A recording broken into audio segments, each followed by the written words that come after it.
All right. Welcome, everyone. Thank you for joining. It's a bit of a weird one today. So here we are. I don't have my green screen up. I've got the bandsaw here because we're going to do working on a bit of a bandsaw project for the first bit anyway. So first, let me thank everyone for joining here today, and a bit of an unusual setup on my part. By the way, I'm Todd Rains, and we're in my shop in Allen, Texas. It's a little chilly here today, in the 50s, maybe high 50s. So it's kind of comfortable in the shop for me anyway, at this temperature. Like I said, I don't have the green screen up. We got the bandsaw. We're going to be working on the bandsaw. I've also got, I don't know if you can see right there, that door is the door to my water heater. It is open because we have a Atmos gas technician here sniffing around the yard, and might have to turn the gas off to do something. I don't know. Anyway, so I got him access to the hot water tank. So we are kind of going to have a pretty interesting live stream here today. Mason may walk through the back there and light the hot water tank as we're streaming. We'll see. So anyway, if you do see him, say hi. His name is Mason. Nice young guy. Anyway, so we've had that going on this morning. So I haven't had all the prep time I would have wanted. I've hopefully got enough set up here to give you a good show.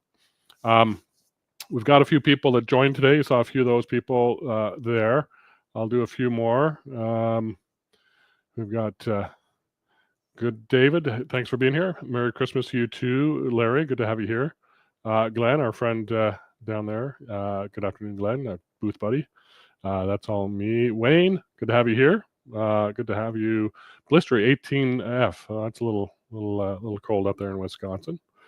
Lowell from down in Alamo, Texas, I believe. Good to have you here. John, thank you for joining. Martin, good to have you here. Will there be a show and tell today?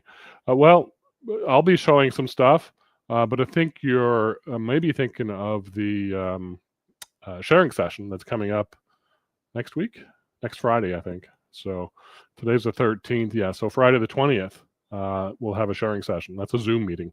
I'll talk about that here in a second. Dick, good to have you here.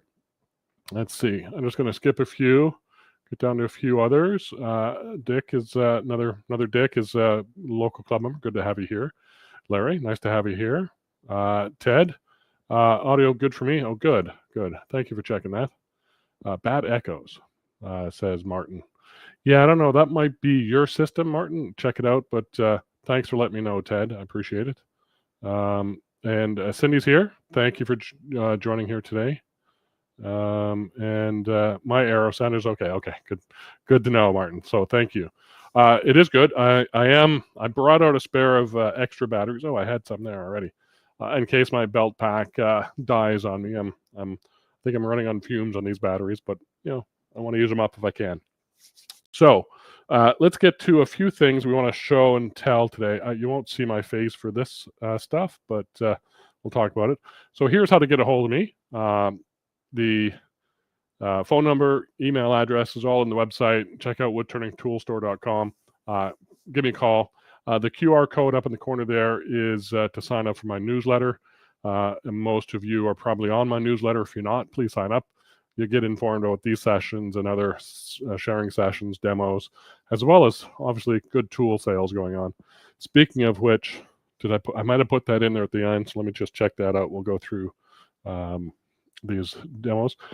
This is, I don't know why that's in there now, but this is what I call this show, is all things woodturning. That's sort of a generic sign for it. Our friend Cindy Drozda does the same thing on opposite Fridays of mine. So next week it wouldn't be her normal live streaming day. We turn one of our live streaming days every 5 weeks into a sharing session. These live streams are on YouTube and StreamYard on air. We have a camera. You don't have a camera. You can chat in the comments. A Zoom meeting that we're going to do next week. Obviously, we both have cameras and both have audio. Different sort of meeting type, but hopefully you get the idea. To get on to those sharing sessions, this one is, let me see if I can find the banner for that. Yes, Friday, December 20th, 2024. This one's going to be at Cindy's time at 1 p.m. Central, 12 noon, 2 o'clock Eastern. I got that right. So check that out. This one is where you need to be on our newsletters to get there. We send out the Zoom meeting information for those meetings in our newsletter to our newsletter subscribers. So if you're not subscribed, you won't get the Zoom meeting info. So check that out. So what is next? Yes. So I wanted to just highlight this. December is the month to save $100 off the Max 4 bowl saver, bowl coring system. Regular price $8.99. It's on for $7.99 until end of December. Plus, you also get free shipping. And if I put myself picture-in-picture, or sorry, my chroma key on, I'm going to take over the whole thing. I fit down in the corner there. So you're going to get free shipping in the U.S. Plus, you get a free hone, a free ruler, and a $25 gift card for your next purchase. So I think it's the best deal you'll find. We'll beat out Rockler's price for that, all that we're giving away. Beat out anybody else. We have them in stock, and I think that's the only place to get them in stock. Rockler may have a few, but not sure about that.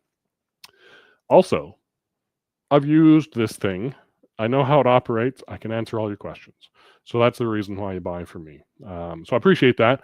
Max 4 a month here at Woodturning Tool Store. So great stuff. So let's see what's next. Me. Look at that. Let me get myself off there again. So I thought I had an end screen here, but maybe I do or don't. Let me just yeah, so that's what we're going to be doing. Let me just switch over to that again. Salvaging a cracked bowl blank. So here's the story. I had these maple bowl blanks sort of all prepped for coring using the Max 4 system that I just talked about at SWAT. SWAT is the Southwest Association of Couriers Symposium that happened at the end of August. I brought these with me. I got 2 of them. There's another one over there. I didn't bring my Max 4. So, silly me, I brought the material, but not the tool. And so these sat around and end up cracking here across the pith area pretty good. So there's a good crack down there. It's hard to see in this camera. We'll take a closer look at it. So instead of wasting, obviously, this material, let's cut it up and make some different blanks for it. So some different blanks out of it. So that's what I'm going to do today. That's why I have this beast here. And we'll cut it up and look at why or how to salvage, some material out of this. I expect to get, well, I don't know. I know we're going to get some blanks. If I had time this week, I would have done the other one in practice, what I was going to do, but we're going to do this live and just see how it goes. So I expect we can get another bowl blank or 2 if we want to do some small bowl blanks out of this. I might do some end grain hollowing blanks, which would be, let me just hold it this way. So the grain is running this way as the tree would grow. And so we can get a bowl blank maybe out of this side and out of this side. These little quarters, maybe we can get an end grain blank or something like that coming down here, going in that way. So if I drew this out, so the general plan, this is going to get split kind of down the center. right there. And I wonder if one of these cameras might be a better angle. I did set them up. Let me just see. Maybe that's a bit better. We can show that down here. So that's where we're going to kind of slice it in half. So I could get like a bowl blank out of there.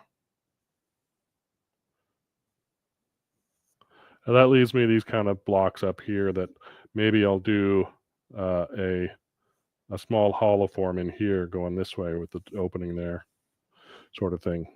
And maybe the same down there. So that would be an end grain vessel.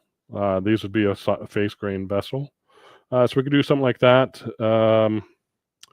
We'll see how well this crack goes through the middle to see where we go, but that's a general idea. We could get smaller bowls out of here. We could do some more bowls out of there that would fit this curve down here a bit more.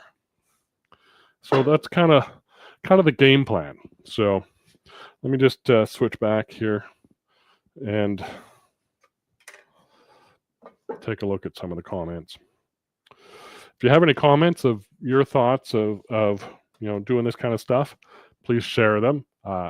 Put some questions in there if you have questions of why I'm doing this or all that kind of stuff. So let me just got there. So let's see. Yeah. Cindy says Friday the 13th, a lucky day. It so happens that I was born on Friday the 13th, not December. It was in March, but it is a lucky day, so I don't mind it at all. So, Richard, thanks for joining. John, thanks for joining. Josh, thanks for joining. So I missed that one. Oops, I scroll my stuff here. Paul, Houston, good to have you here. Thank you for joining. Let's see. Jerry in the Shenandoah Valley, good to have you here. Let's see. Looking through all the rest. Cindy put the links to the sharing session in there for her sign up. Thank you for doing that, Cindy. Perfect. The more people we get there, the better. Last one we had, I don't know, we had over 150 people, I think, join us. And just a lot of great discussion that actually lasted 2 hours. We kind of try and limit them to an hour. That's what we're going to limit this to today too. So we'll see how that goes. But lots of good sharing, a lot of stuff I learn on there and stuff like that. So I do like doing that. Mike, good to have you here. Good to have you join us. Thank you very much. Dick, thank you for joining. Another Richard.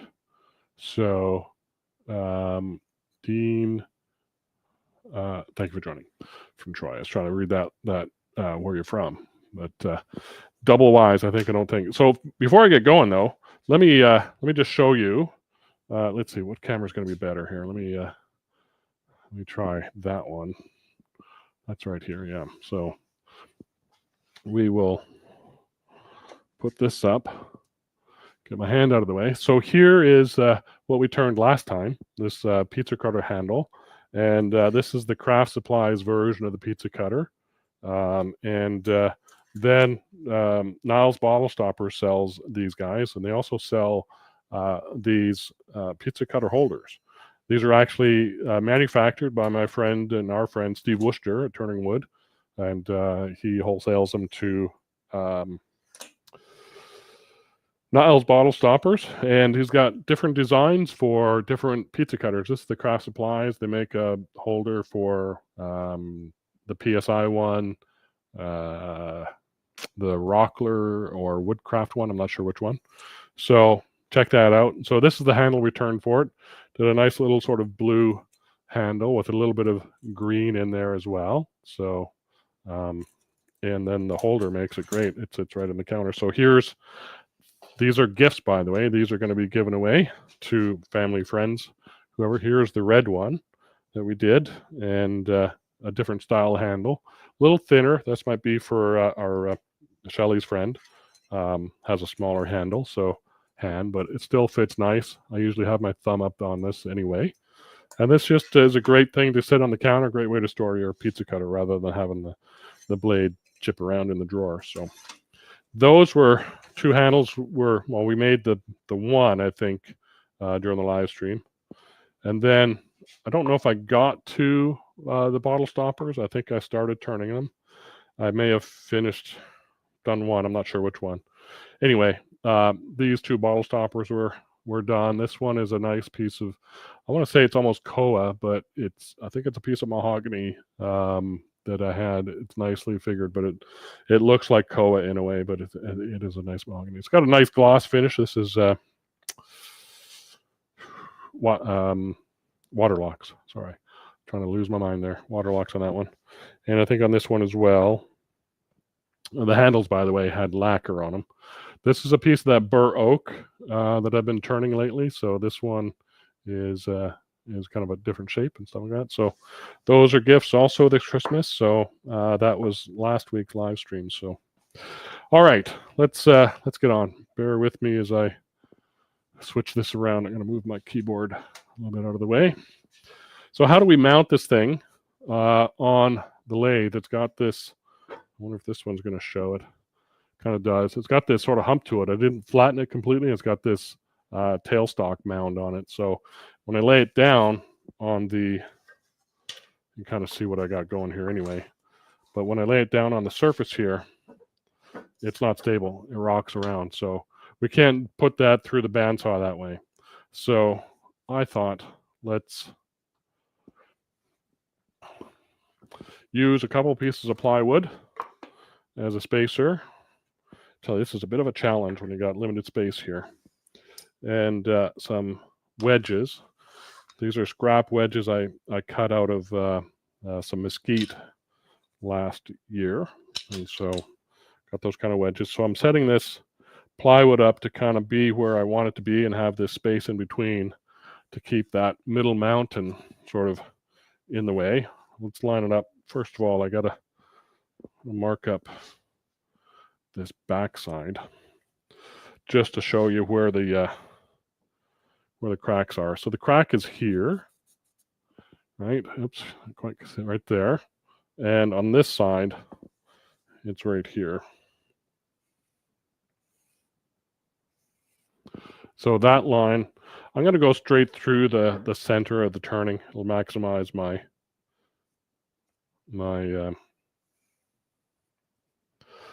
sort of my area that I'm going to get on either side. So that's where we're going to target our cut at. So I got these pieces of plywood, and these plywood is 1/2 inch thick, but it's thick enough that it's going to lift the center mound off the table enough. And then move this one back a little bit, and this one back a little bit. It's kind of got to get this balanced on my table here a little bit. And then we'll go through and put some wedges under there just to kind of snug it up all the way around. Maybe some, I got to spread that out a bit more. There we go. I had this blocked up earlier today just to kind of test how this is going to work. So just enough to kind of keep it from rocking around. Not gluing anything down, just kind of knocking these in where I think I might need them. And then now it's stable. It's not moving. The whole thing is kind of lifting on the plywood here now on both sides. So if I go back to this one, you can kind of see, I'll just move that down just a little bit. The wedges there are kind of keeping it stable, and now it's not rocking anywhere. So we're safe to go with this. I've got to raise this up. I've got a lock here, and raise up the guards. It's not quite enough. The handle for that is right around the back here to raise that up, and this locks it off. This, by the way, is a Minimax 16. Minimax is a US brand of the Centauro, or the Italian-made bandsaws. 16-inch throat opening and about a 14-inch height total that I can get out of this thing. So bought this back in 2004, I guess. It's got a 4-horsepower motor on it, so it's running on 30-amp circuit, same one as my lathe. Got my safety glasses. I'll put those on. I would normally have dust collection connected up to it. I had it all rigged up, and then I had to pull the closet open, pull that That's my dust collector, that white bag there. I had to pull that out so we could get into the hot water tank. So no dust collection, unfortunately, here. Get that out of the way. That's locked on. These guides look pretty good. I'm just kind of eyeballing them. It's a 1/2 inch. No, this is 3/8. Sorry, 3/8 inch, 3 teeth per inch. It's the Woodturner's blade, and I believe this is, I want to say Timberwolf. Not quite sure. So we'll make our first cut. Checking those little clamps, and we'll proceed to cut through.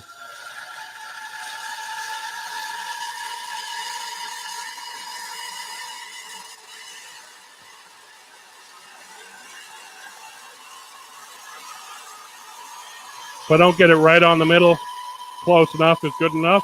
I want a straight edge.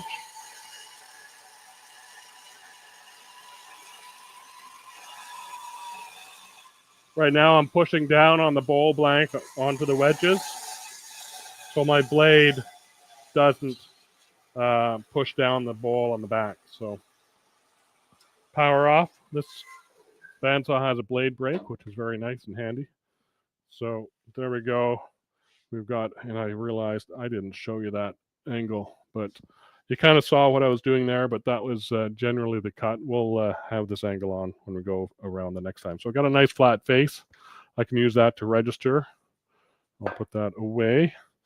Get my wedges out of the way. And get these wedges out of the way. Goes over there. The plywood is done. Just a couple of pieces that scrap material that I had kicking around. And so now we've got these halves. We can kind of figure out what we're going to do with it. I can now use that flat face to cut off this tenon. I don't need that anymore. I can slice it into thinner material. I can cut it across this ways as well. So let's figure out what we're going to do. I've got this other half kind of marked, so I think that's what we'll do for the first one. It's kind of what we did here. So we're going to cut here and here. And I don't have my layout tools with me, but we'll kind of do that. I'll cut this bottom face off back here to make this flat so we can set it that way eventually, or if we need to, but we'll probably set it this way as well. So I want to flatten this face too. So we'll flatten this face a little bit so we can lay it on this. I'll do it this way. We'll flatten this face so we can lay it down on this face and be able to cut those bowl blanks or those other blanks out of. So we're going to cut both this face and this face, and we should be good to go. So let me also see if I've got that shot. I don't know if that's going to be, that's a weird looking angle, but maybe this might be the better shot. So got both of those there. Anyway, it was quite an ordeal to kind of set up the cameras for this sort of scenario and move it into my lathe space. So let's get going with it. So let's see. The handle you turned last time turned out great. Yeah, I think they look nice. The dye, it is a red dye and a blue dye and a green dye on maple, which normally doesn't do very well, but this is silver maple, so I think it worked relatively well. I'm quite happy with the way that turned out. It's kind of hard to see, but yeah, it's got a little bit of figure down here and over here, so and lacquer finish on them. So all right, let's see more questions. Cynthia, oh, good to have you here, Cynthia. When I saw the upside down bowl at first, I thought it was bread dough. I thought of Todd's making bread today. Yeah, no, I wasn't making bread, but I do enjoy making bread. So yes. Yeah, I am a bit of a baker, so I do have a good focaccia recipe, and I make a lot of biscuits. So But anyway, let's get back to turning because you're making me hungry. Okay, so I'm going to trim off this face here first. It'll be a bit of a tricky cut, but I think that'll work. And then we'll trim off the back, the front face. So let's see how this goes. So bandsaw is safety. Obviously, you don't want to touch the front of the blade. So I've always got this sort of push block ready if I need it. And so keeping my hands kind of clear of where I need to be.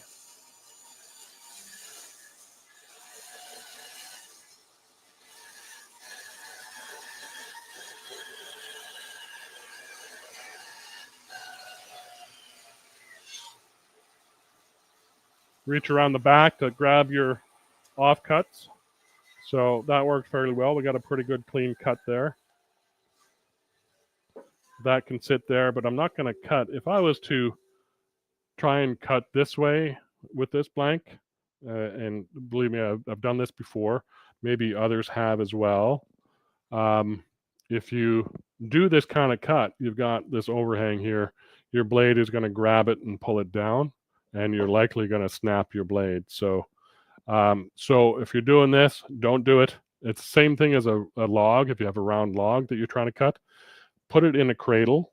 I've got this block has a V-cut on it, and as for small branches and logs, I'll put it in this, and that has a more stable base than something like this. So don't do this.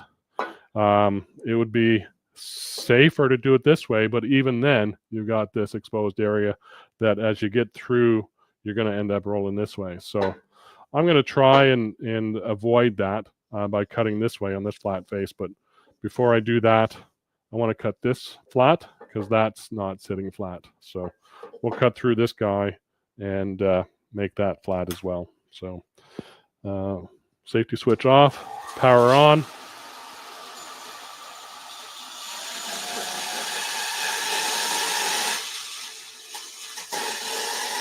Reminds me, I got to show that off. I got something else to show off on the bandsaw. I'm going to get this block out just to kind of hold there. Let me also put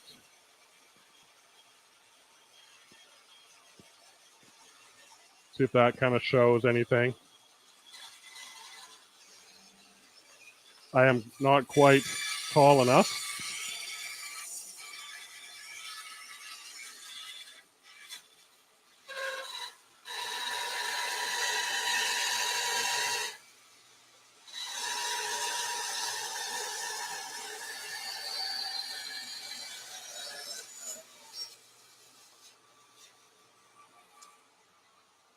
Yeah, a dust collector would certainly have helped here. So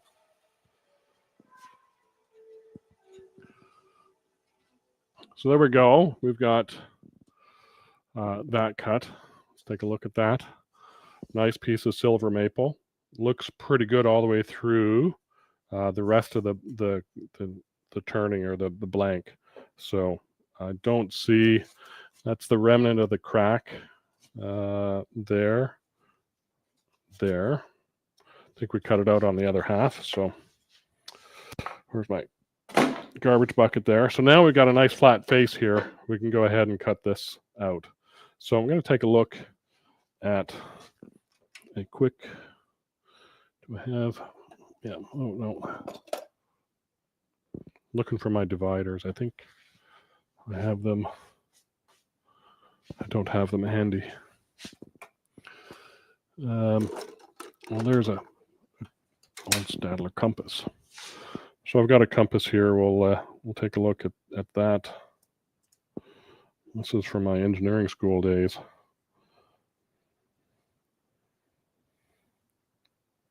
So I'm just kind of trying to measure out how much I can get out of this bowl. A little bit wider. Measure the backside here, and maybe this shot might be easier to see this on. So measuring, and I'm missing over the edge there, so I'll bring it back till I get onto the solid wood. Center up a little bit as much as I can in this half circle up here. And just peering down, that's going to be a good size cut there. So That's kind of where we're going to go. And all I want really is an indication of where to cut that off. So I'll darken that in a little bit. And we have a vertical cut there and a vertical cut there.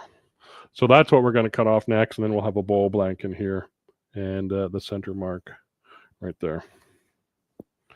So maybe a fairly steep walled bowl. I might bring it over this way to kind of angle it that way a bit in terms of a actual bowl blank, but let's start with that. We'll take a look at these other pieces. Okay, everything's set to go. That's the wrong thing.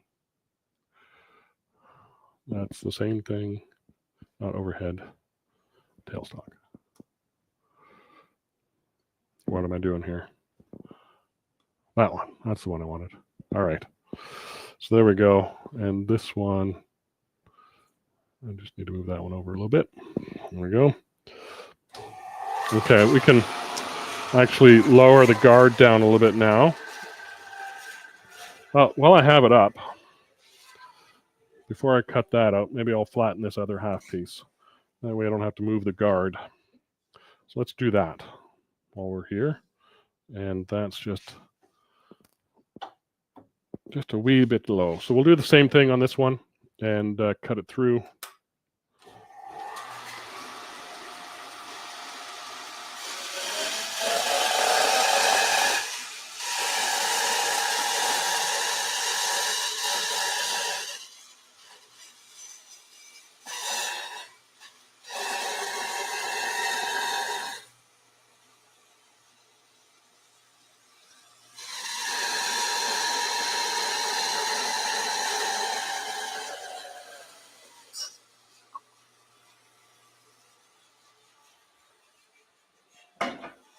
That piece. We'll cut off this one.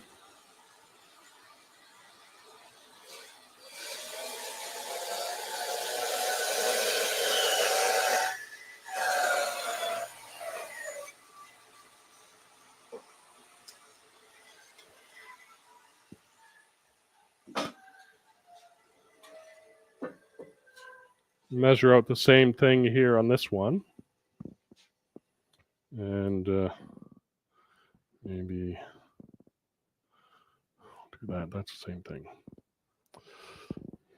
All right, so guesstimating about there. That's about right. Oops, go with my point.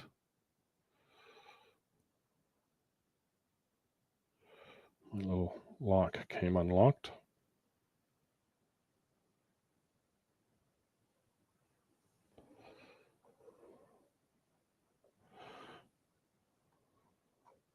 Just looking for that transition point.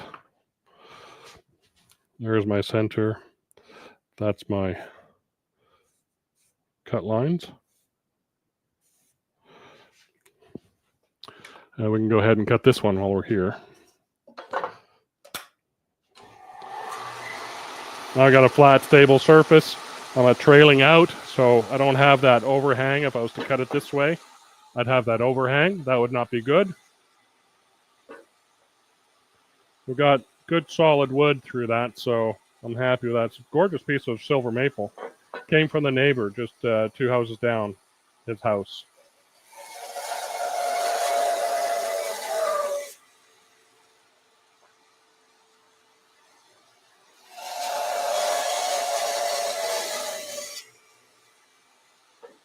Okay, so that'll be a new bowl blank. And I think the bottom is going to be, talk about this for a minute because I want to look at this. So if I look at this blank here, if I see my grain pattern that I like, I tend to like bowls that kind of have that same sort of shape as that. So if I make that bowl that shape, that means my top is here and my bottom is about here. So if I look in this in overhead, so to speak, then I want a top about there and a bottom about here. So that will be my bowl blank, and I'll have a bottom and a top sort of thing. So that's kind of where I'm thinking that the bowl is going to come out of that. Not quite there, maybe more like that. Oops. I'm going to have to flip this over to kind of get that shape scoped out again. So let's flip it over this way and look at it. If I did a bowl just as it stands, where this is the center point that I marked, it's right there. So we have a flat bottom right there. Then I've got a bowl up there and up there. That might not be bad either. I'll do one that way, and I'll do one the other blank where I'm trying to maybe balance that grain pattern more along there. So let's do both, and then I'll turn both bowls at some point in the future, and we'll revisit this whole question whether this is the right thing. So I don't know that I need to do much to this guy to change it. I could clip this corner off, I suppose. This one's a bit rocky, so I'll use this side. It's a little bit flatter, and I'll just clip this corner off and maybe cut this a bit shorter. Yep. All right. So that's a go. Get this out for me.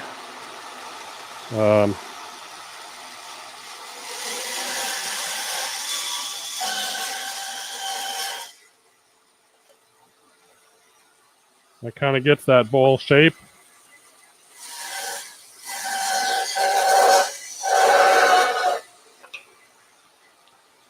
That was a little crooked. I'm trying to get parallel to this top face here, so.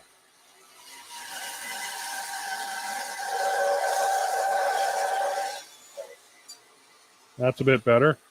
So there's a good bowl blank that now we can lay down and cut out.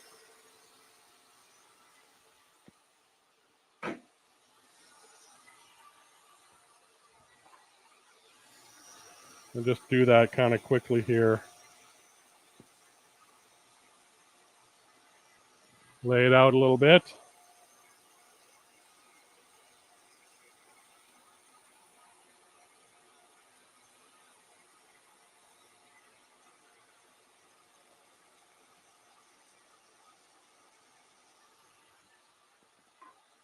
We'll darken that in so you can kind of see a little bit of where we're going.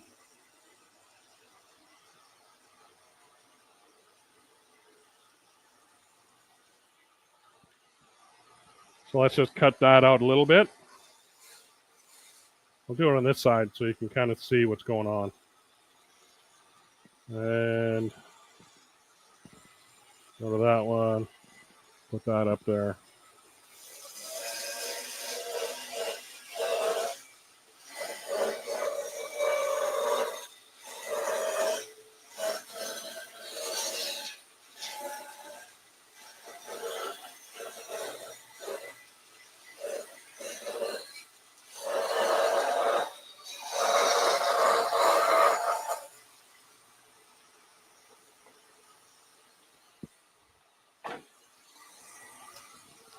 Nice little bowl blank there to kind of work with. So that worked well.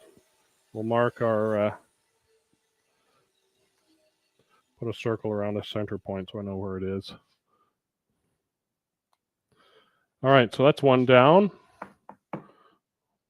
Let's cut up this one while we're here at this sort of height. I guess I can put that down. I should put that down there. That's good enough.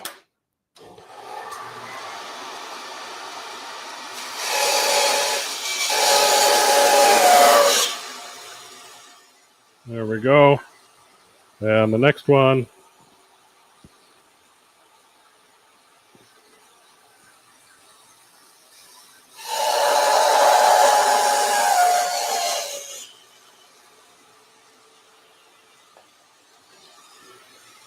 This one will cut on the bias, if you will, of the shape anyway, to kind of get a bowl blank more that I want. So I want a bowl that's following this grain pattern.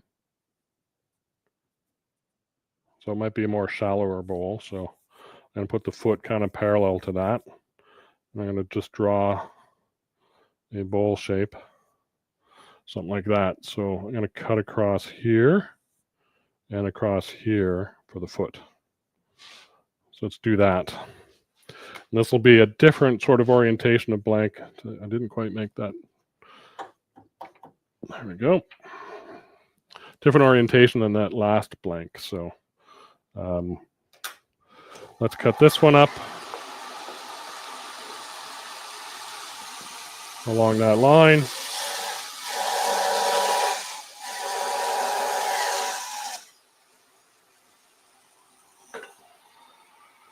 And this one along this line.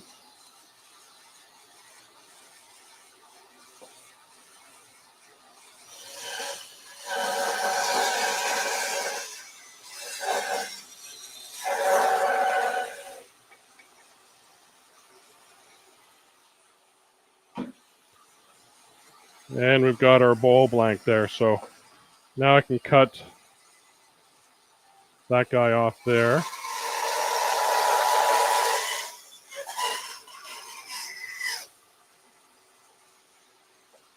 And I'll cut that guy off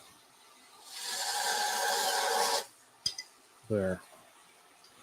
We're going to have a much smaller bowl, but it'll be a little bit interesting grain pattern. So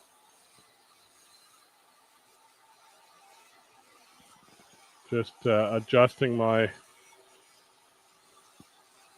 calipers or my dividers, sorry. Judging center a little bit.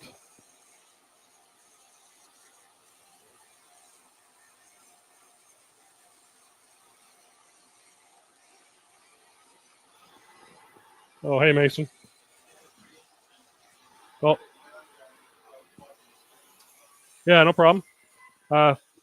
Folks, we got, I don't know, we got 40 or 50 people watching. So, yeah, Mason's here. He's just out of shot. There he is. So, it's, you got it all lit up? No. Not yet?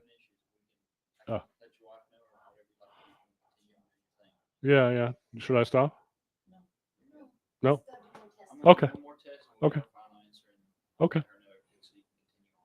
Sounds good. All right. Thanks, Mason. All right. Hey, no worries.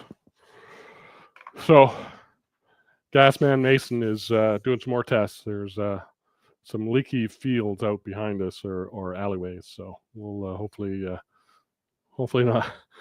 Hopefully, we won't have to do without gas over the weekend. But I've gone longer than 3 days without a shower, so I'm okay.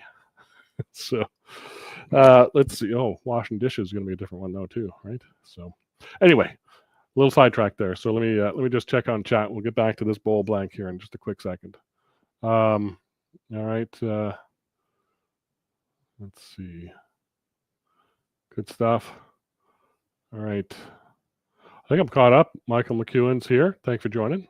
Appreciate it. And a few other people I think I've missed. So good. If you've got questions about why I'm doing this bowl blank this way or any other questions, let me know. What I do have is not quite a square face, but pretty close. I might fix that up.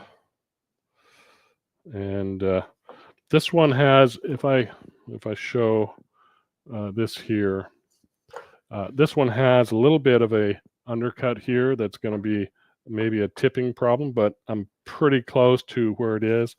I can always stuff that offcut piece under there as I cut it and stuff. So here is the layout of the bowl blank, if I can draw quickly with a Sharpie. So that's essentially what we're cutting out.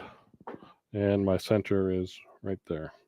So let's go ahead and cut this one out. And then we will, I'll leave that little wedgie in there. Hopefully it stays there. And we'll cut around this side first, that wedgie in place. And actually, I like to have that right there when I need it. All right, so cut down this side into that circle.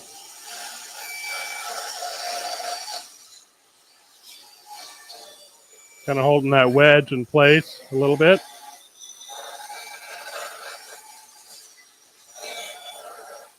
And we're safely out of that zone where that lip is. Lost my line a little bit there, so I'm just kind of curving around.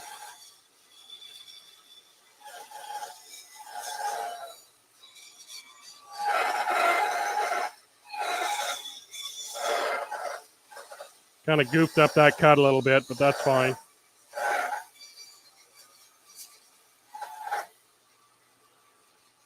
It's a close enough circle that I'm fine with that. So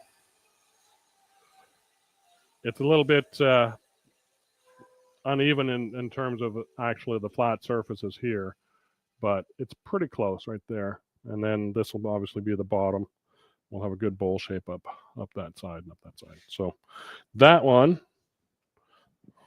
in contrast with this one, let's see, this one goes this way, and this one, trying to find sort of the same place. There's that gray streak. They're on opposite sides, but this kind of shows a bit better, this grain pattern here. If we look at that, we've got grain pattern kind of sweeping up the side and going over here. So this one, it's pretty parallel all the way around. So that's kind of what I'm looking for. This gray banding is going to be on the bottom, hopefully, or maybe the very bottom, or the inside bottom might show a gray circle. So that's why I cut it that way.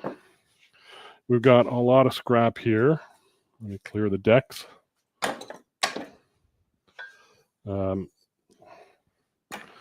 These guys could make a handle blank or something like that. So I might hang on to those, cut those up later. And then we've got these corners of these guys to figure out, right? So this was the bowl corners. I don't know which way it went. I guess that way, like that. So that's kind of what we're looking at there.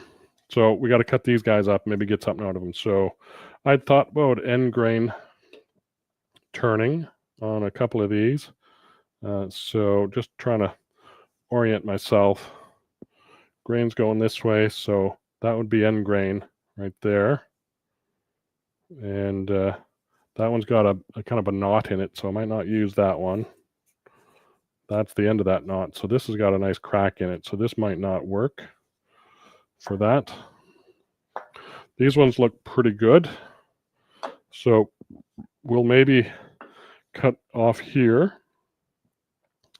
here, and here, and square that up. So essentially, I'm going to square this up to where I think I can get sort of an even side on both faces. So that should be pretty close to square. So we'll do that, and we'll see how it ends up at the bottom, and then cut the bottom off. So that I'm going to have to cut this way to use it. I'll crank this down a bit more.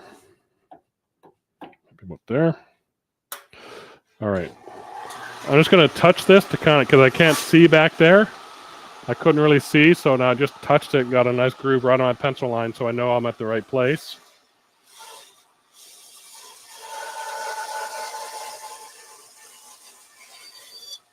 Make that parallel. Touch this one. I guess I could now mark the top, and I could see, am I the right width? That's not going to work.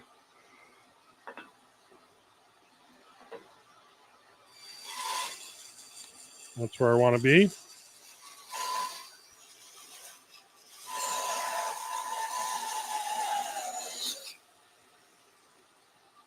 Got a nice square cube there, so and we've got this curved end on it. Do I want to trim that off? I need to for the tailstock.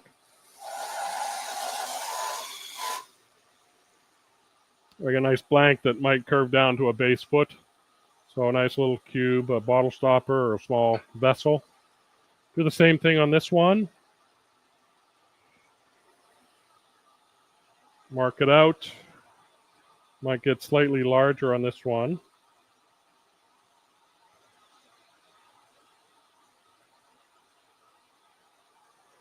about there. So let's cut those out.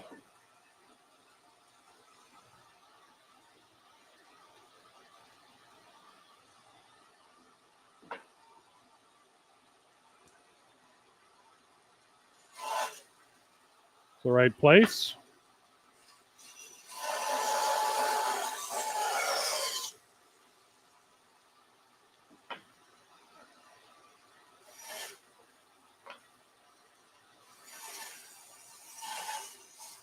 Looking at my bandsaw here, trying to get parallel here, so I'm moving it this way and that way to kind of parallel. Looks pretty good. Let's cut off the bottom. And another square blank. All right. I'll save these other two for later. Well, I'll just do them quickly. We might get something out of them. Since I'm here, I know I'm taking up a lot of time with bandsaw cutting and not really doing a whole lot of turning yet. We'll get there. And this one,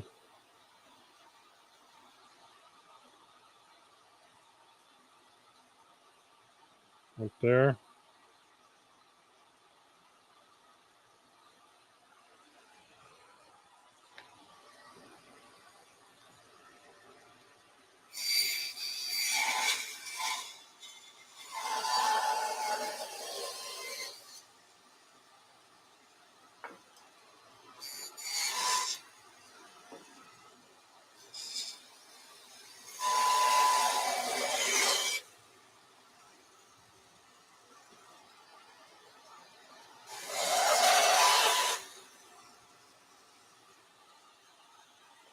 One.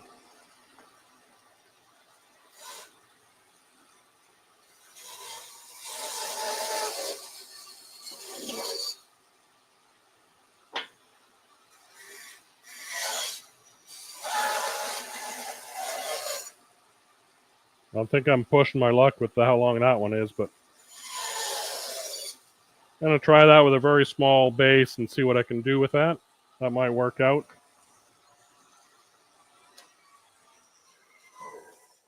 All right. Let's clear the decks, and we'll throw something on the lathe here. It's going to take me a couple minutes just to quickly kind of clean up a little bit. Get this bandsaw out of the way. And let me just put that over there. Going to unplug this because it's in the way.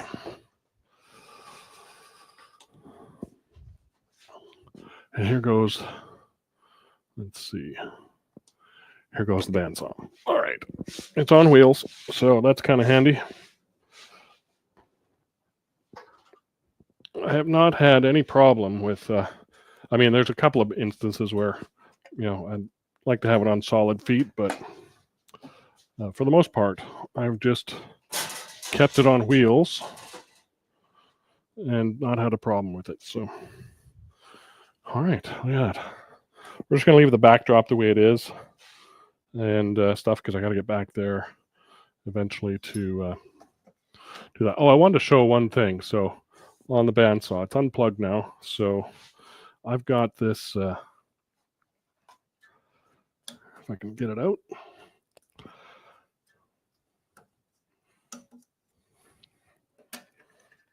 There it is. All right. Let's see if the overhead's working. Oh yeah, there it is. Look at that. So this is the old bandsaw blade throat insert for this guy. And it was getting chewed up and stuff like that. So I wanted to make a new one, and so I made a new one. I 3D printed it. So just took a little bit of design work and CAD software and got it to work and used the same screws. And yeah, so that's been a fun little side interest, is learning some of that 3D printing technology. So fits perfectly in there. So that was interesting. I also had a customer, and let's see if I can do this. let's do this for now. With using the Max 4, he has it's a robust lathe, but it's an old version that has a much skinnier through the tailstock than the 3/8 that currently has. So he had to go to first of all, the Max 4 bowl coring system has a Morse taper end of the platform that fits in the tailstock. And so let me move this camera out of the way. So the nice thing about the Max 4 is it does fit in that Morse taper. On the end of that Morse taper is a threaded hole for a drawbar, so you can actually drawbar it through the tailstock into the Morse taper and clamp it down. His hole through the tailstock is not 3/8, and so he had to use a 1/4 inch. And so in photography and video, it's quite often we get 3/8 to 1/4 inch adapters, and it's just a little threaded insert. So some solutions are readily available for 1/4 inch to 3/8, and that's one of them. Just a little threaded insert that changes this little screw for this camera mount thing. Anyway, so that was interesting. I forget who that was that asked about that, but there you go. Some things cross over. So, all right. Let me put something between centers here. Should we turn one of these guys? Maybe not these guys. These guys might explode. Let's get one of the other ones. We'll see how this maple turns. So this is end grain stuff. So we'll let's get that mounted up. I don't have screws on that guy. I'll just put it in. Let's I've got these Sorby centers, nice and handy.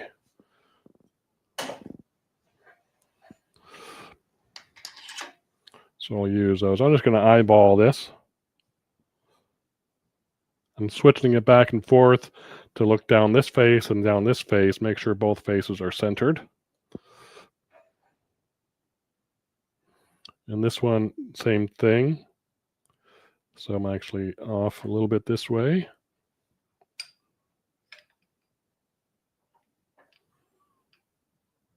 That looks good.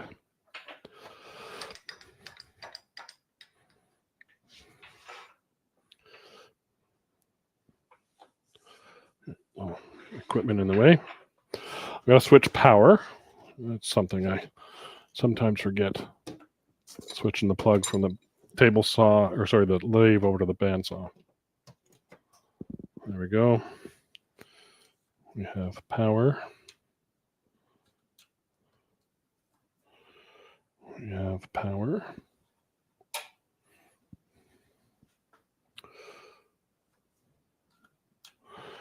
Oh, I got the spindle lock on. Okay, had me worried for a second.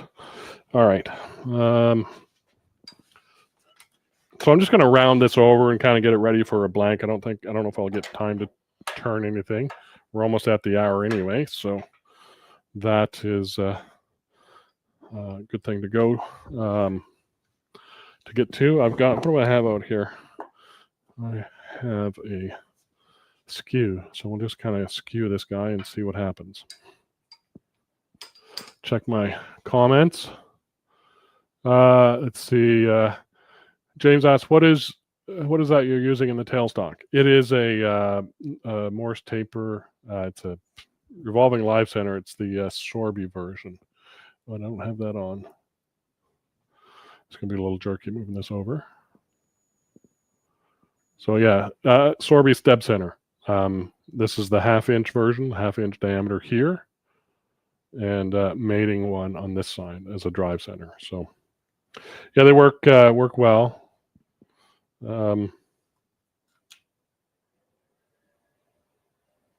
It's just what I kind of had at hand at the side of my my bedways here. So thanks for asking, James.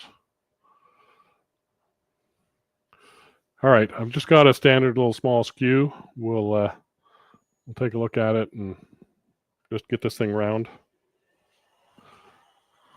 Got my eyeglasses on.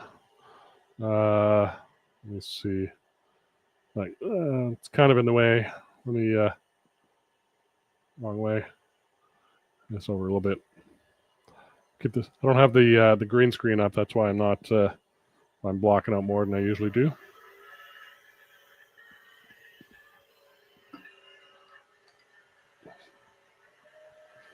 And I'm going to raise this tool rest up a little bit so my skew can get on top of the work.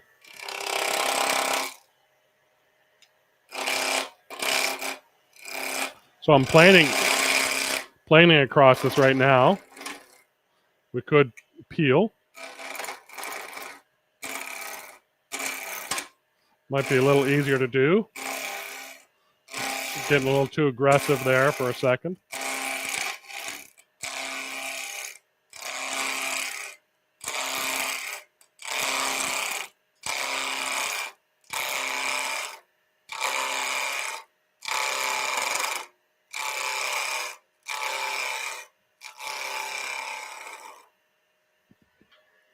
Move the tool rest in a little bit.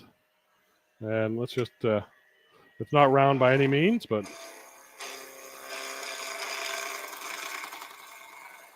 we'll start planing across the side. To be honest, I did not have time to sharpen tools with all this gas stuff going on this morning, so we will. This guy's not too bad. This little skew is sharp enough. We're good there, not down here, so I'll get this rounded. And this is an intermittent cut. There's a bit missing still on this end because of that roundness from the bowl blank that we cut off. Nice slow pass to kind of clean things up a little bit.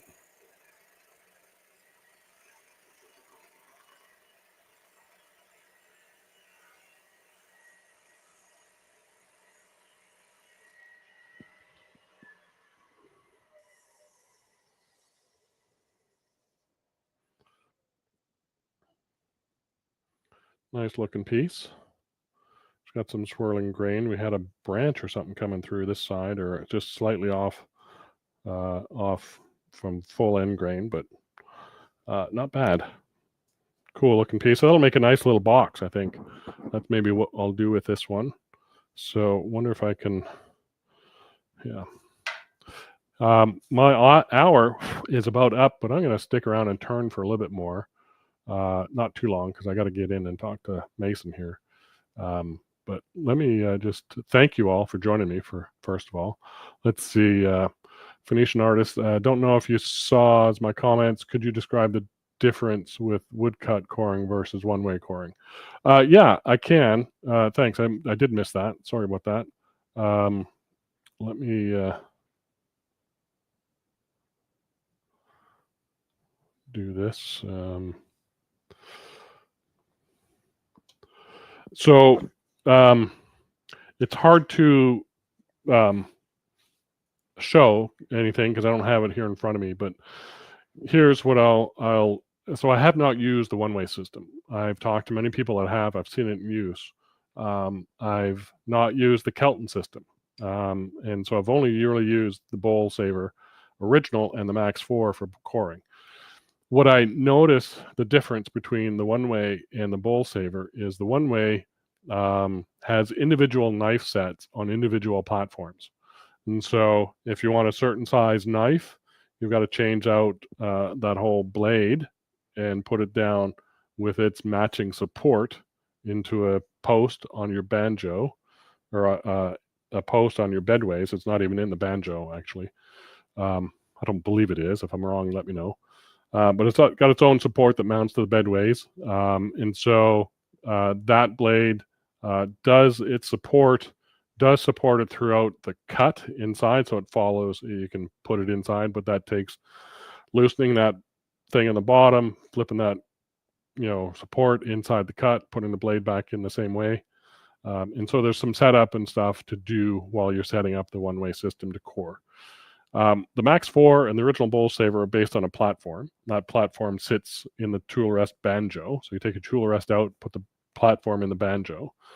Both of them tie into the tailstock through a Morse taper device. So you've got 2 points of contact on this platform, and this platform has a pivot plate, and that plate holds the blades, and you just pivot that plate into cut. So depending on where you put the pivot point, the blade is, let me show here. So if this is the plate sitting in the banjo right here where my tool rest is, then the pivot point is somewhere in the center, close to the center of the thing. So your blade will pivot off that radius, so it'll go and pivot that radius.